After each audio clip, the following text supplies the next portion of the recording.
আসসালামু আলাইকুম রহমতুল্লাহি ওবরাকাতু। আশা করি সকলে ভালো আছেন। কয়েকদিন ধরে যে বিষয়টা বর্তমানে হট টপিকে পরিণত হয়েছে সেটা হচ্ছে অ্যাপস্টাইন ফাইলস। যেই ফাইলগুলো প্রকাশিত হওয়ার পরে পুরো বিশ্ব রাজনীতি, পুরো বিশ্বের আলোচনার মোড় ঘুরে গিয়েছে। অ্যাপস্টাইন ফাইলস এটা প্রকাশিত হওয়ার পরে মানুষ বুঝতে পেরেছে যে সেই পশ্চিমা সভ্যতা যারা নিজেরা মানবাধিকারের বিষয়ে এতটা সোচ্চার ভূমিকা পালন করার বুলি আওড়ায়, আসলে আদতে তারা কতটা ভয়ঙ্কর।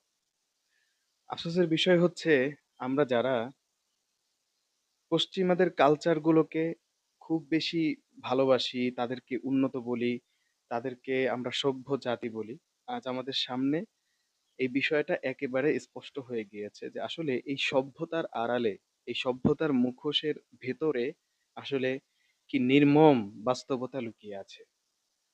যারা বলে যে ইসলামে শান্তি নাই, ইসলাম সহিংস, যারা বলে যে আসলে আহ, যারা মুসলমান তারা জঙ্গি, এ ধরনের ন্যারেটিভ যারা দাঁড় করাতে চায় তাদের সামনে একটা জলজ্যান্ত উদাহরণ হচ্ছে অ্যাপস্টাইন ফাইলস।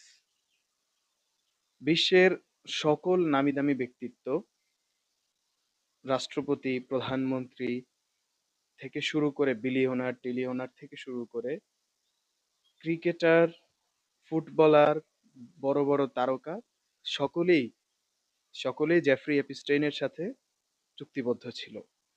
আজকে এই ফাইলস গুলো থেকে আমাদের কাছে স্পষ্ট হয়ে গিয়েছে যে তারা কিভাবে মানে নরপিশাচের মতো তারা বাচ্চাদেরকে ব্যবহার করত।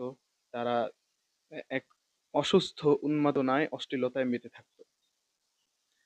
এক ব্যক্তি, জেফ্রি এপস্টাইন, তার হাতে পুরো বিশ্ব জিম্মি ছিল।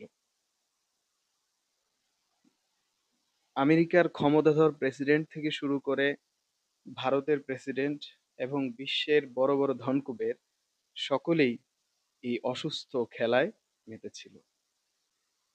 এই সবকিছু প্রকাশ হওয়ার পরেও এখনো আমরা যারা আসলে বিভিন্ন ধরনের বৈশ্বিক যে উন্মাদনা আছে, ক্রিকেট উন্মাদনা বলেন, হ্যাঁ, বিভিন্ন ধরনের খেলা নিয়ে উন্মাদনা বলেন, বিভিন্ন তারকাদের প্রতি আসক্তি বলেন, এগুলো যদি আমাদের এখনো না যায়, এর চেয়ে পরিতাপের বিষয় আর কিছুই নাই। আপনি যত বড়ই ক্রিকেট তারকা বলেন, ফুটবল তারকা বলেন, যাদের আপনারা অন্ধভক্ত, আল্লাহর ওয়াস্তে এই অন্ধভক্তি থেকে বেরিয়ে আসুন। যাদেরকে নিয়ে আপনি বাংলাদেশে বসে আপনার ঘরে বসে উন্মাদ হচ্ছেন,